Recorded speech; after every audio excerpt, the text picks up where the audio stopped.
Good morning. आज चाहिँ म यहाँनिर देख्न सक्नुहुन्छ हाम्रोमा अर्ग्यानिक रहेको छ इस्कुसको मुन्टा हैन। यो चाहिँ अब एकदम दामी हुन्छ। देख्नुहुन्छ कुकुरलाई चाहिँ अर्ग्यानिक इस्कुसको मुन्टा खानु मन छ आउनु होला भन्न चाहिँ सक्दिनँ, किनभने हाम्रोमा पनि कम्ती चाहिँ यसपालि छैन क्या। यो खानको लागि मात्रै हो, यो इस्कुस फल्दैन अब हाम्रोमा।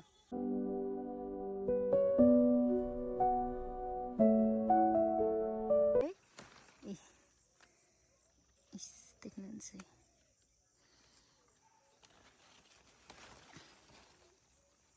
भिडियो चाहिँ आउँदैछ छैन होइन, यादै भएन मलाई। हेर्नुहोस् न यहाँनिर सबै टिपिदिन्छु, यो चाहिँ सबै टिपिदिन्छ। अब खाँदैन यसपालि।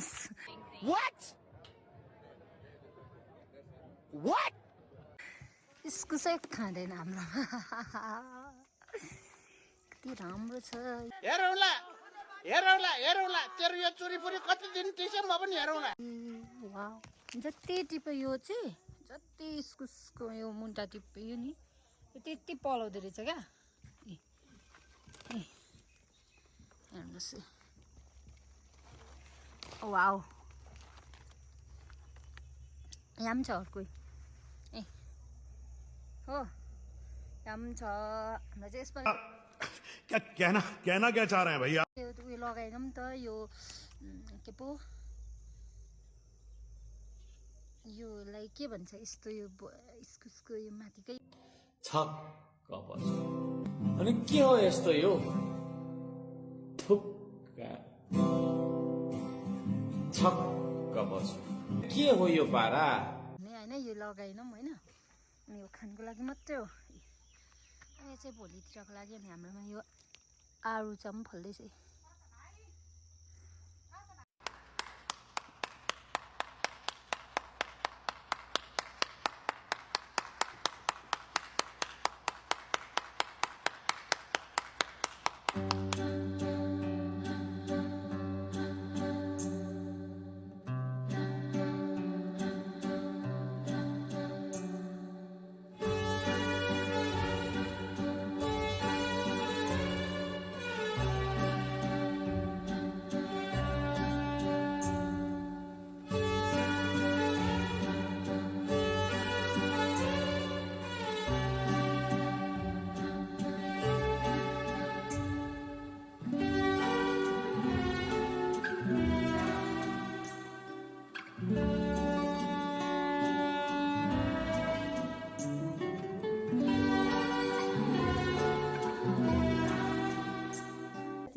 मैले चाहिँ यो माम बसाइसकेँ होइन। यो चाहिँ अब यस्तो फोहोर भइरहेको छ नि त, माम बाँचेपछि मात्रै गर्छु म भनेर हो।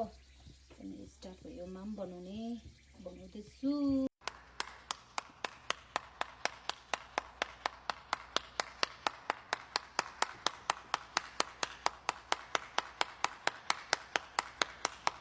यो चाहिँ मैले अब यो काँक्राको अचारको लागि चाहिँ यो रेडी गरेको होइन। अहिले म तपाईँलाई देखाउँछु ल। Thank you. मैले चाहिँ अब यो चाहिँ सब्जीको लागि चाहिँ चिबी होइन, यो सिमी पहिला खुवाएर त हेर्नुहोस्। गर त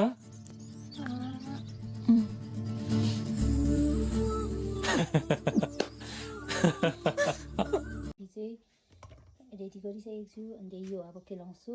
अरे म काक्रा हुरे, मलाई 2 हप्ता काटेर खा, स्किन रिङ्कल फ्री बनाइदिन्छु, तर शीतन बनाएर। यो चाहिँ लोकल काँक्रा हो। यो चाहिँ अब हाम्रोमा त फलेको छैन, अरूबाटै ल्याएको। अनि योको चाहिँ म अचार बनाउँछु। यहाँ चाहिँ हिजो काटेर राखेको छु, यसको चाहिँ अचार बनाउँछु। क्या कहना क्या चाह रहे हैं भैया? अन्त अब म यो केलाउँछु इस्कुसको मुन्टा।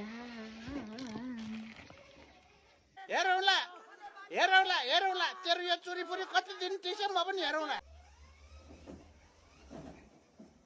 जस्तो आयो त्यस्तै हजुरहरूलाई प्रस्तुत गरिहालेँ। अब केटाकेटीहरूले आफ्नो रहर पुरा गर्नको लागि खोलेको च्यानल हो, सब्सक्राइब चाहिँ गरिदिनु होला, धर्म हुन्छ।